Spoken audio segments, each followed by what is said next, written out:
शिखरपुर नामक एक गांव में भूषण अपनी बीवी फाल्गुनी और दो छोटे बेटे बेटी राधा और राजू के साथ रहा करता था। भूषण अपने खेत में सब्जियां उगाता था और उन्हें बाजार में जाकर बेचा करता था। सब्जी ले लो, सब्जी ताजा ताजा हरे भरे सब्जी, सब्जी ले लो सब्जी। अरे भाई साहब, मुझे 2 किलो भिंडी और टमाटर दे दो। अरे भूषण भाई, तुम्हारे खेत की सब्जियां पूरे बाजार में सबसे फ्रेश और स्वादिष्ट होती हैं। मुझे 3 किलो प्याज और 2 बड़ी जोड़ी मेथी देना, और साथ ही 20 रुपए का थोड़ा पुदीना भी डाल देना। जी शुक्रिया, मैं अभी आपकी सब्जियां पैक कर देता हूँ। भूषण अपने खेत में सब्जियों को बहुत ही प्यार और स्नेह से उगाता। गर्मी का मौसम आ चुका था। तपती धूप में भूषण सब्जियां बेचता। उसकी बीवी उसे रोज जाते समय ठंडा ठंडा नींबू पानी बना कर देती। जल्दी करो फाल्गुनी, मुझे देरी हो रही है बाबा। ये लीजिए, वो पड़ोस वाली लतिका जी है ना, उनके यहाँ फ्रिज से बर्फ लेने गई थी। वो इतनी अमीर है, लेकिन उनमें रत्ती भर का घमंड नहीं है। उनके घर गई तभी ऐसे लगा जैसे रेगिस्तान से हिमाचल की पहाड़ियों में चली गई। क्योंकि उनके घर में तो हर तरफ एसी लगी हुई थी। काश हमारे पास भी एसी होता। दिन में सपने मत देखो और जल्दी से ये नींबू पानी का गिलास मुझे पकड़ा दो, ताकि मैं इसे पीकर सब्जी बेचने के लिए निकलूं। एक तो पहले ही सूरज सर पर चढ़ चुका है और आज बहुत लेट भी हो गया है। भूषण ठंडा ठंडा नींबू पानी पीता है और वो सब्जी बेचने निकल पड़ता है। लेकिन जैसे ही वो घर के बाहर कदम रखता है, अचानक से जमीन में क्रैक्स होने लगते हैं और एक खतरनाक भूकंप आ जाता है जो पूरा गांव तबाह करके रख देता है। आधा गांव उस भयानक भूकंप में खत्म हो जाता है। भूषण, फाल्गुनी और राधा, राजू चारों सही सलामत बच जाते हैं, लेकिन उनका सब कुछ बर्बाद हो चुका था। अब वो सड़क पर आ चुके थे। भीषण गर्मी में वो चारों यहाँ से वहाँ नंगे पांव भटकते फिरते हैं। माँ, पापा, मेरे पाँव बहुत जल रहे हैं। और मेरे भी माँ पापा। राधा बिटिया, तू मेरे पास आ। राजू बेटा आओ। भूषण राधा को अपनी गोदी में उठाकर चलता है और फाल्गुनी राजू को अपनी गोदी में उठाकर चलती है। दोनों मियाँ बीवी के पैरों पर मानो अंगारों जैसे चटके लगते हैं। उनके आंखों से आंसू निकलते हैं, लेकिन वो दोनों अपने बच्चों के लिए उफ तक नहीं करते। वो सभी एक नदी किनारे रुककर पानी पीते हैं और एक पेड़ की छांव में झोपड़ी बनाकर उसमें रहने लगते हैं।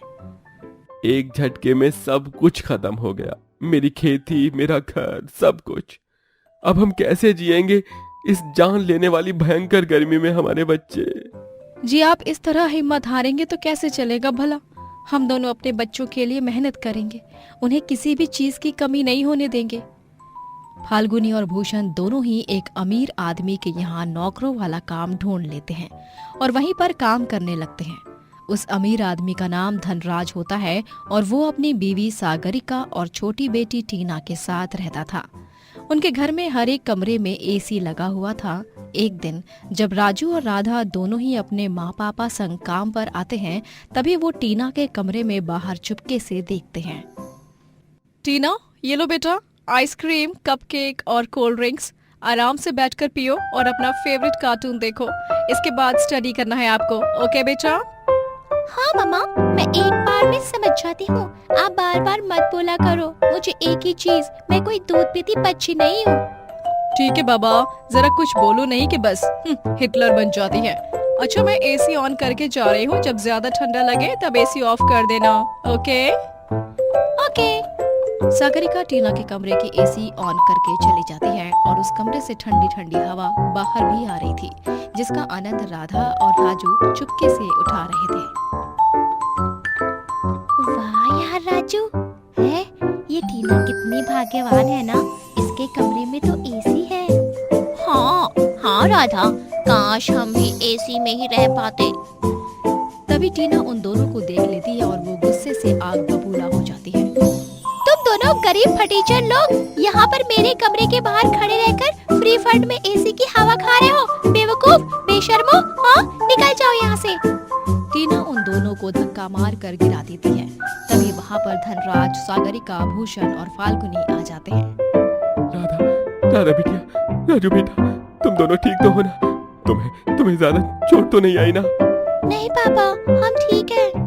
पक्का ना बच्चों? हाँ माँ, पक्का।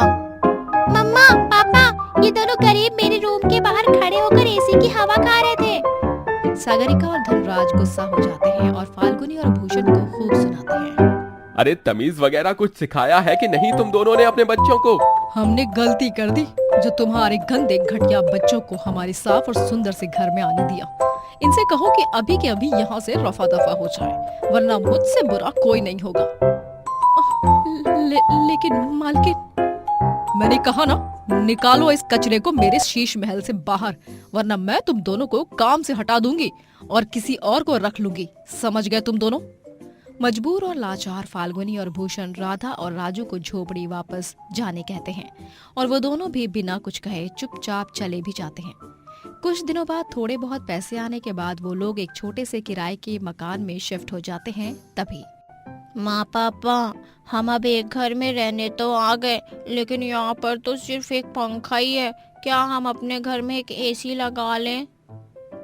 हाँ माँ पापा, हमें भी टीना की तरह एसी के कमरे में रहना है और ठंडी ठंडी हवा खाते हुए सोना है। हाय, कितना सुंदर लगेगा फिर तो। मुझे माफ कर दो मेरे बच्चों, लेकिन मैं तुम्हारी ये मांग पूरी नहीं कर सकता, क्योंकि हम इतने पैसे नहीं कमाते जो हम एसी खरीद सके। माफ करना बच्चों, माफ करना। रूठो मत, मेरे पास एक उपाय है जिससे एसी की जैसी हवा लगेगी, लेकिन ये वाली एसी थोड़ी देसी और अतरंगी है। फाल्गुनी गीले रजाइयों को खिड़कियों पर टांगती है जिससे घर ठंडा हो जाता है, लेकिन इसके बावजूद भी दोनों बच्चों का मुंह उतरा हुआ ही रहता है। फाल्गुनी और भूषण भी बहुत दुखी होते हैं। एक दिन भरी दोपहर में जब सागरिका बंगले के गार्डन एरिया में पौधों को पानी दे रही होती है, तभी दो गुंडे आकर उसे एक वैन में किडनैप करके चले जाते हैं। मालकिन! फाल्गुनी, चलो जल्दी, हम साइकिल पर सवार होकर उनका पीछा करेंगे। तुम साइकिल के पीछे बैठकर पुलिस को फोन लगाओ, तब तक जल्दी जल्दी। भूषण और फाल्गुनी दोनों साइकिल पर सवार होकर उन गुंडों की वैन का पीछा करते हैं और आखिरकार उन्हें रोक ही देते हैं। फाल्गुनी सागरिका को गुंडे से अलग करती है और भूषण उन गुंडों को खूब पीटता है। उतने में वहां पर पुलिस आ जाती है और उन दोनों बदमाश गुंडों को गिरफ्तार कर लेते हैं। बाद में जब धनराज और टीना को ये बात पता चलती है, तब उन्हें भी अपनी गलतियों पर शर्मिंदगी महसूस होती है। धन्यवाद भूषण, फाल्गुनी, मैंने तुम दोनों के साथ कभी अच्छा व्यवहार नहीं किया, लेकिन तुम दोनों ने फिर भी मेरी जान बचाई, अपनी जान जोखिम में डालकर। थैंक यू अंकल आंटी, मेरी मम्मी की जान बचाने के लिए। मेरी तरफ से आपको और राधा राजू को भी सॉरी। ये लो भूषण, मना मत करना। इन पैसों को हमारी तरफ से प्यार भरा नजराना समझना। हमें अपनी गलती का पश्चाताप हो चुका है। वो तीनों भूषण और फाल्गुनी से माफी मांगते हैं और भूषण और फाल्गुनी उन पैसों से अपने घर के लिए एसी खरीदते हैं और वो चारों एसी में रहकर बहुत खुश होते हैं। ये हमारे घर एसी आ गई, एसी आ गई। राधा और राजू तो खुशी के मारे झूमते नाचने लगते हैं।